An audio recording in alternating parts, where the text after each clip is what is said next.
छोटा होता है, ना कोई राजा होता है और ना कोई फकीर होता है। आज हमारे देश के अंदर गुरु पद्धति खत्म। पहले नियम था, गुरु ही सारी विद्याओं का अध्ययन कराया करता था। आज महाराज MBBS करने के लिए एक स्पेशल गुरु चाहिए, जिसे 50 से 70 लाख रुपए कम से कम एडमिशन को चाहिए। बीटेक करने के लिए 10 लाख चाहिए, तब एडमिशन होगा। शिक्षा पद्धति बिकने लगी समाज के अंदर, विज्ञान बिकने लगा। सबने अपने विद्याओं के साथ में धंधे प्रारंभ कर दिए। और वह डॉक्टर जब बन जाता है बालक, तो एक गजब की बात और है, यदि उससे 50 लाख लिया गया तो वह योजना बनाता है कि मैं कम से कम 70-80 करोड़ रुपए अपने जीवन में कमा जाऊं। वह फिर आम जनता को लूटता है। जब शिक्षा पद्धति बिक जाती है, जिस देश के अंदर, जिस विश्व के अंदर शिक्षा यदि बिक जाएगी, तो ध्यान रखना, समाज कभी निर्माण नहीं हो सकता। समाज कभी शांति से नहीं जी सकता। यदि दो काम पूरे विश्व के अंदर बंद हो जाएं, एक शिक्षा पद्धति निःशुल्क हो जाए और दूसरा कर लगना बंद हो जाए, टैक्स। जिस देश के अंदर, राष्ट्र के अंदर टैक्स ज्यादा लगेगा, उस देश में कभी उन्नति नहीं हो सकती। कंस क्या करता था? कर लेता था, टैक्स लेता था। तो इसके कारण उसके राज्य में हाहाकार मचा रहा। टैक्स कितना लेना चाहिए? जितना देश के लिए, समाज के लिए आवश्यकता है, जिससे समाज का पैसा समाज में लग जाए। अब तो महाराज भगवान जा रहे हैं, रथ में बैठे हैं दोनों भैया, बैठ करके बीच में एक बालक की रोते हुए की आवाज आई। भगवान कृष्ण ने आदेश दिया, रथ रोको। भगवान उस आवाज की ओर गए, देखा तो एक गरीब ब्राह्मण बैठा है। भगवान ने उस बालक से पूछा, भैया क्यों रो रहे हो? बोले मेरे पैर में कांटा लगा है। बोले लाओ मैं तुम्हारा कांटा निकाल देता हूं। वह बालक कहता है, नहीं नहीं, तुम मेरे पैरों को हाथ नहीं लगाना, लगता है तुम कोई बड़े राजा हो, किसी राजा के पुत्र हो। भगवान कहते नहीं नहीं, मैं कोई राजा का पुत्र नहीं हूं। भगवान सुदामा कहते हैं, आपकी वेशभूषा से ऐसा ही लगता है कि आप कोई बड़े राजा हो, आप किसी राजा की संतान हो। भगवान कहते हैं कि मैं राजा की संतान बाद में हूं, पहले मानव पहले हूं, मानवता पहले है मेरे अंदर। मैं इसलिए, मेरे पिताजी ने या मेरे परिवार इसलिए ऊंचा नहीं हुआ कि मैं गरीबों के दुख दूर ना कर सकूं, गरीबों के कष्ट दूर ना कर सकूं। और तुम तो ब्राह्मण बालक हो। और मेरी माँ कहती है कि जिस व्यक्ति ने ब्राह्मण सन्यासियों की सेवा करी है, उसके सामने सारे कष्ट एक तरफ रखे रह जाते हैं। ब्राह्मणों के आशीर्वाद से ही तो मैं आज इतने बड़े वैभव का पालन करता बना हूं, इस वैभव को भोग रहा हूं। यदि ब्राह्मणों की, साधुओं की, संतों की कृपा मेरे ऊपर ना होती तो मैं तो भोग ही नहीं पाता। भगवान जबरदस्ती सुदामा का पैर पकड़ लेते हैं और सुदामा के कांटा निकालने का प्रयास करते हैं। जब कांटा निकालते हैं भगवान, तो सुदामा को दर्द होता है। कहते हैं कि भगवान के हाथ से जब कांटा नहीं निकल पाया, तो भगवान ने सुदामा के पैरों को अपने दांतों की ओर लिया है। जब वह कांटा हाथों से नहीं निकल पाया, तो भगवान ने अपने मुखारबिंद के दांतों से उस कांटों को निकाला है महाराज, और सुदामा के पैर से कांटा निकाल करके सुदामा के मन को तृप्त किया है। अब भगवान पूछते, क्या नाम है तुम्हारा? बोलता है सुदामा। कहाँ जा रहे हो? गुरुजी के पास में ज्ञान प्राप्त करने जा रहा हूं। सुदामा के पिता का नाम था मंडूक, माता का नाम था रोकाना देवी। लिख लेना। सुदामा, सब पूछते सुदामा जी के माता पिता का क्या नाम है? सुदामा की मां का नाम था मटुका थी। पिता का नाम मटुका और माता का नाम रोकाना देवी, ऐसे करके लिखो। सुदामा की संतान सुदामा, दोनों भगवान सुदामा को अपने रथ पर बैठाया। बोले मैं भी वहीं पर ज्ञान अर्जित करने जा रहा हूं, आप भी चलो। भगवान ने सुदामा को सिंहासन पर बैठाया है, रथ के ऊपर बैठाया है, स्वयं भगवान नीचे बैठे हैं, क्योंकि ब्राह्मण बालक है, सन्यासी का बालक है, गुरु के यहाँ पर पहुंचे। पहुंचने के बाद में विद्या अध्ययन किया, मित्रता बहुत हो गई। और मित्रता होने के बाद में गुरुजी के यहाँ पर सबके नियमों का पालन था, सब नियमों से बंधे हुए थे, कोई भी नियम से अलग नहीं जा सकता था। गुरुजी ने एक नियम बना रखा था कि बालक स्वयं भोजन बनाएंगे, सबको अपनी अपनी जिम्मेदारी दे रखी थी, स्वयं भोजन बना करके स्वयं खाएंगे, सबको अपनी अपनी जिम्मेदारी थी। गुरुजी ने कह रखा था कि जो व्यक्ति अपना पाठ नहीं सुनाएगा उसको लकड़ी लेने के लिए वन में जाना पड़ेगा। भगवान ने 17 दिन में सारी विद्याओं का अध्ययन कर लिया था। 64 की 64 कलाएं भगवान ने 17 दिन में सीख ली थी। 17 दिन के अंदर भगवान ने सारा संपूर्ण ब्रह्मांड का ज्ञान प्राप्त कर लिया था। भगवान को ज्ञान था, भगवान से जब भी गुरुजी पाठ सुनते तुरंत ही भगवान पाठ सुना देते। परंतु एक दिन की बात है कि सुदामा अपना पाठ नहीं सुना पाया। भगवान ने सोची यदि मेरा मित्र जंगल में अकेला जाएगा पता नहीं किसी कष्ट में पड़ जाएगा। उस दिन भगवान ने भी अपना पाठ नहीं सुनाया। दोनों को दंड मिला कि दोनों को जाना है और जाकर के लकड़ी लेकर के आनी है। रात्रि हो चुकी है। भगवान कृष्ण को जो संदीपन गुरुजी की पत्नी थी बड़ा प्रेम करती थी, इसलिए सोचा कि कृष्ण बहुत छोटा है, सुदामा बहुत छोटा है, दोनों के हाथ में थोड़े से तंदूल दे दिए, थोड़े से चने दे दिए, उनको बांध करके दे दिया कि बेटा जब भूख लगे तो खा लेना। जंगल में बरसात पड़ गई। बरसात के कारण से महाराज दोनों जंगल से बाहर नहीं निकल पाए और रात्रि में जंगल में फंस गए। सुदामा को भूख लगी, सुदामा ने अपने बाट के चने खा लिए। सुदामा को रहते रहते फिर भूख लग आई, सुदामा ने फिर खा लिए। भगवान कृष्ण पूछते सुदामा अरे भैया क्या कर रहा है, कटर कटर की आवाज कहां से आ रही है? सुदामा कहते कुछ नहीं भैया, ठंड लग रही है बहुत ज्यादा। आज सुदामा ने बहुत बड़ी गलती कर दी, सुदामा ने किसी का हक खा लिया। अब तो महाराज सुदामा ने जब हक खा लिया तो भगवान कृष्ण ने एकदम कहा कि अरे सुदामा भैया मुझे भूख लग रही है, जो माताजी ने चने दिए थे तुम मेरे बांट के मुझे दे दो, अपने बांट के अपने पास में रख लो। सुदामा कहता है कि महाराज सब गड़बड़ हो गई, सारे चने मैं खा गया। भगवान कृष्ण बोले अरे सुदामा तूने ये क्या किया भैया? गुरुजी ने कहा था कि किसी को किसी का हक नहीं खाना चाहिए, तूने हक खा लिया। अब इस हक का दंड, इस हक का तूने अपराध कर दिया, तुझे दंड मिलेगा। बोले जो इच्छा हो वो होगा, अब देखा जाएगा, अब तो खा लिए तो खा लिए। मानव को कभी किसी के जीवन में किसी का हक नहीं खाना चाहिए। जो मानव किसी का हक खाता है वह निर्धन बन जाता है। इसीलिए यदि वह निर्धन नहीं बनता तो उसकी औलाद निर्धन बन जाती है, सुखी से नहीं रह सकता पूरे जीवन पर्यंत। समय बीता, भगवान कृष्ण द्वारिका के राजा बने, सुदामा गरीब बन गए। सुदामा का नियम है रोज भिक्षा ग्रहण करते हैं, रोज जीवन यापन करते हैं। लेकिन भगवान ने जब एक बात कही थी, सुदामा जब और भगवान कृष्ण जब दोनों ही अध्ययन करने के बाद पुनः अपने अपने घर जा रहे थे, तब भगवान ने कहा था कि सुदामा जब तुझको कोई कष्ट आए तो तू कष्ट सहना मत, तू सीधे मेरे पास में आना, मैं तेरे सारे कष्ट दूर कर दूंगा। समय आया, सुदामा गरीब बन गए, कृष्ण द्वारिकाधीश बन गए। भिक्षा मांग करके सुदामा जीवन यापन कर रहे हैं। अब तो महाराज जीवन यापन जब कर रहे हैं, 4 पुत्र हो गए हैं, 4 संतान हो गई हैं, लेकिन उनको भोजन की व्यवस्था नहीं है, भोजन की चिंता है। अब तो महाराज रोज भिक्षा मांगते हैं, रोज लाते हैं, परिस्थिति विचित्र हो गई। लेकिन भगवान सुदामा को देख रहे हैं, भगवान सोच रहे हैं सुदामा स्वयं मेरे पास में आ जाए तो मैं सुदामा को मालामाल कर दूं, सुदामा को कभी जीवन में मांगने की आवश्यकता नहीं पड़े, क्योंकि सुदामा स्वयं भगवान का मित्र है।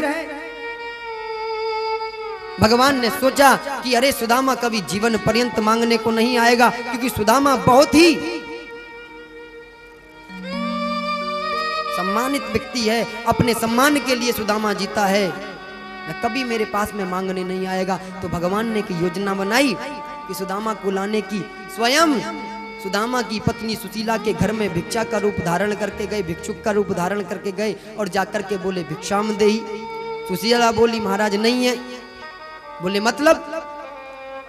बोले भिक्षा नहीं है, आप जाइएगा। बोले जो कुछ हो वो दे दो। बोले महाराज कुछ नहीं है। बोले भगवान इतना निर्दयी नहीं है जो तुझको कुछ ना दिया हो, भगवान ने कुछ ना कुछ तुझको जरूर दिया होगा। बोले दिया है। बोले क्या दिया है? बोले दरिद्रता दी है। बोले अरे ऐसे क्यों बोल रही है? बोले हाँ। बोले क्या करते हैं तेरे पति, क्या नाम है तेरे पति का? सुशीला बोली सुदामा नाम है। क्या करते हैं? बोले जो तुम करते हो वही वो करते। बोले क्या मतलब? बोले वो भी भिक्षा मांगते हैं, तुम भी भिक्षा मांगते हो। बोले सुदामा? बोले कहीं ये वही सुदामा तो नहीं जिसने भगवान कृष्ण का मित्र था बचपन का? बोले ये तो पता नहीं। बोले यदि आज पूछना सुदामा से, यदि यह कहे कि मैं कृष्ण का मित्र हूं तो कृष्ण के द्वार पर जाकर के मांगे, वह दर दर में ना जाए, मैं भी उधर ही जा रहा हूं। मैंने सुना है जो कृष्ण के द्वार पर, द्वारिकाधीश के द्वार पर एक बार पहुंच जाता है उसे कभी जीवन में मांगने की आवश्यकता नहीं पड़ती, वह दर दर ना भटक करके कृष्ण के द्वार पर जाए। सायंकालीन हुई, महाराज सुशीला के पास में सुदामा बैठे। बच्चों ने फिर भोजन की मांग की कि भोजन चाहिए, कुछ भी नहीं मिला। सुशीला पूछती है कि महाराज आप एक बात बताओ, आप दर दर मांगते हो, आप एक जगह क्यों नहीं मांग लेते जाके? बोले मतलब? बोले एक जगह से यदि मिल जाता तो मैं जरूर ले लेता। बोले फिर? बोले आप अपने जीवन की कोई बात बताओ। मुझे आज कोई व्यक्ति आया था, उसने कुछ एक नई बात बताई। बोले क्या? मैंने सुना है कृष्ण तुम्हारे मित्र हैं। बोले हाँ।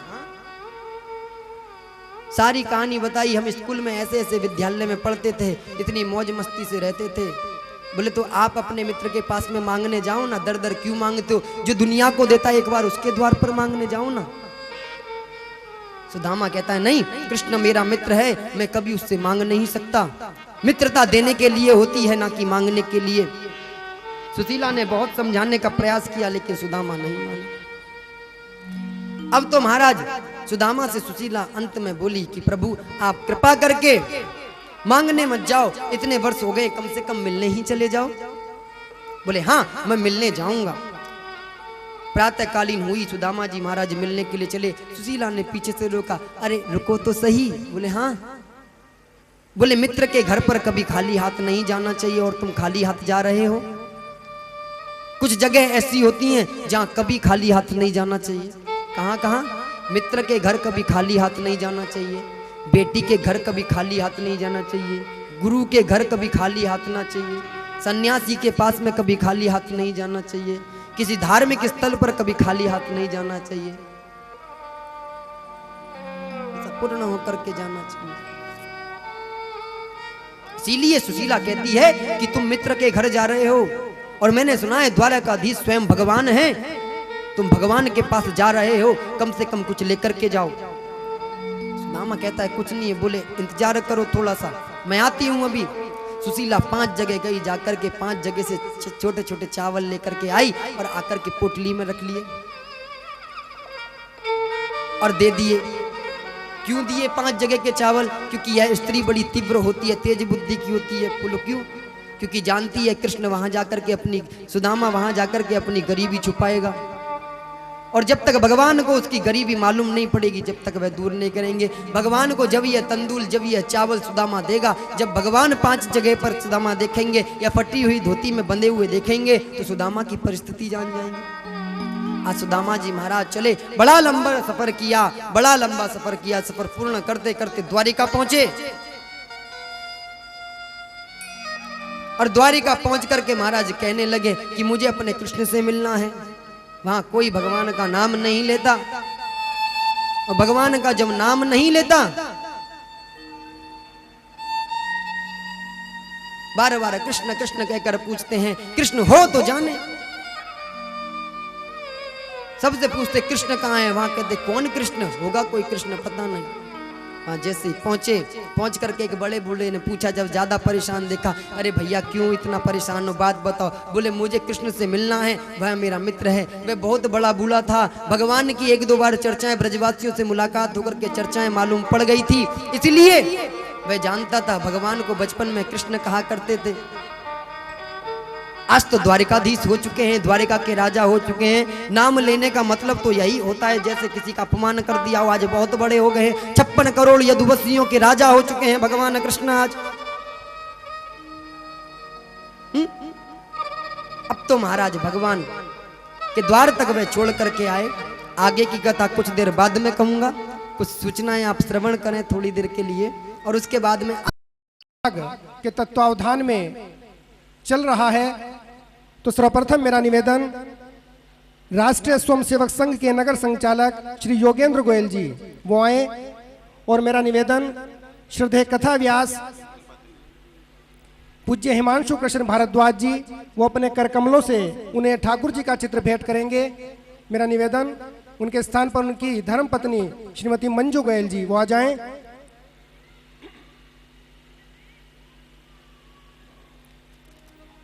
श्री रणदीप सिंह पुंडीर जी एडवोकेट जो इस आयोजन के मुख्य यजमान रहे और जिनके संयोजन में ये आयोजन यहाँ चल रहा है, मेरा उनसे भी निवेदन कि वो सपत्नीक शुभाशीष के रूप में ठाकुर जी का ये चित्र व्यासपीठ से ग्रहण करें।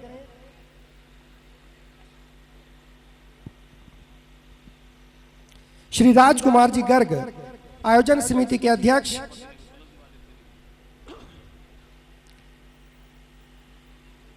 सभी से मेरा आग्रह रहेगा कि ये वो महानुभाव उनके नाम में बोल रहा हूं जिनका इस आयोजन में आप उत्साहवर्धन के लिए कृपया मेरा निवेदन रहेगा तालियों से उनका उत्साहवर्धन करते रहें। श्री राजकुमार जी गर्ग आयोजन समिति के अध्यक्ष, कृपया वो भी मंच पर आए। डॉक्टर पवन समई सह संयोजक के रूप में इस आयोजन में जिनका योगदान रहा, श्री राजकुमार जी गर्ग, क्योंकि शुभाशीष के रूप में महाराज जी के कर कमलों से ठाकुर जी का ये चित्र, और आपकी तालियों से इन सभी महानुभावों का हौसला बढ़ेगा कि पुनः पुनः इस प्रकार के आयोजन करें। श्री आशुतोष गुप्ता जी आयोजन समिति के कोषाध्यक्ष, श्री धन प्रकाश जी त्यागी धर्म जागरण समन्वय समिति के जो विभाग संयोजक हैं, मेरा उनसे भी आग्रह कृपया मंच पर आ जाएं और पूज्य कथा व्यास जी के कर कमलों से ठाकुर जी का चित्र ग्रहण करें। श्री सुनील त्यागी जी जिला संयोजक धर्म जागरण विभाग, श्री ओमपाल जी प्रांत प्रमुख धर्म जागरण विभाग, मेरा आपसे भी आग्रह कृपया मंच पर आएं। श्री चंद्रशेखर जी जिला प्रचारक, मेरा उनसे भी आग्रह कृपया मंच पर आएं और कथा व्यास जी के कर कमलों से ठाकुर जी का चित्र ग्रहण करें। श्री रमेश जी आरएसएस के खंड प्रचारक, कृपया आएं और व्यासपीठ से शुभाशीष के रूप में ठाकुर जी का चित्र ग्रहण करें। कुंवर ब्रजेश सिंह रावत जी जो वरिष्ठ भाजपा नेता हैं, इस आयोजन में उनका काफी सहयोग है, कृपया आएं और महाराज जी के कर कमलों से ठाकुर जी का चित्र ग्रहण करें। श्रीमती सुधा सिंघल जी जिनके निवास पर इन 7 दिनों तक पूज्य महाराज श्री का निवास रहा, अतिथि सत्कार के लिए आप सभी से निवेदन कि उनके लिए जोरदार एक बार तालियां बजाएं। कृपया मंच पर आएं और पूज्य महाराज श्री के कर कमलों से ठाकुर जी का चित्र ग्रहण करें। श्री आलोक जी जो मीडिया प्रभारी के रूप में इस कार्यक्रम में रहे, मेरा उनसे भी निवेदन कृपया आ जाएं।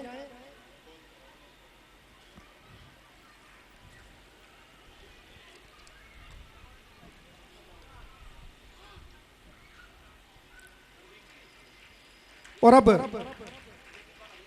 मेरा निवेदन कि मैं जिन और सहयोगियों के नाम यहां बोलूंगा वो मंच पर आए और इस कार्यक्रम के मुख्य यजमान और संयोजन जिनका रहा रणदीप पुंडीर जी एडवोकेट, वो उनको ये स्मृति चिन्ह के रूप में भेंट करें। डॉक्टर वीरेंद्र त्यागी जी जो यजमान के रूप में रहे, डॉक्टर वीरेंद्र त्यागी जी, डॉक्टर श्रीमती कांता त्यागी उपस्थित हो तो कृपया मंच पर आ जाएं। Doctor Ashok Tyagi ji, doctor Shrimati Kanta Tyagi ji, doctor Ashok Tyagi ji, Shri Harvir Singh ji advocate, Shri Jitendra Goyal जी, श्री जितेंद्र गोयल जी, श्री ठाकुर ब्रजेश कुमार जी फौजी भायला से,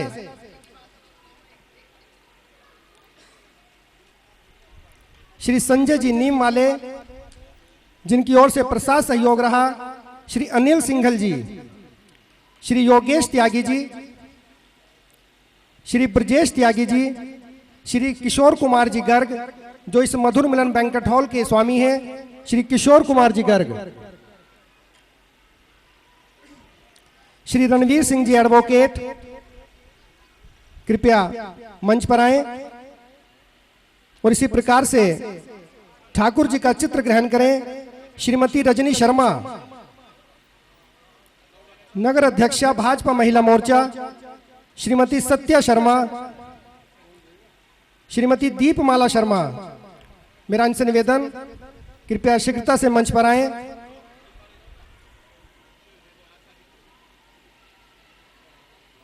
बाबा बिशंबर दास जी, मेरा उनसे भी आग्रह कृपया मंच पर आएं।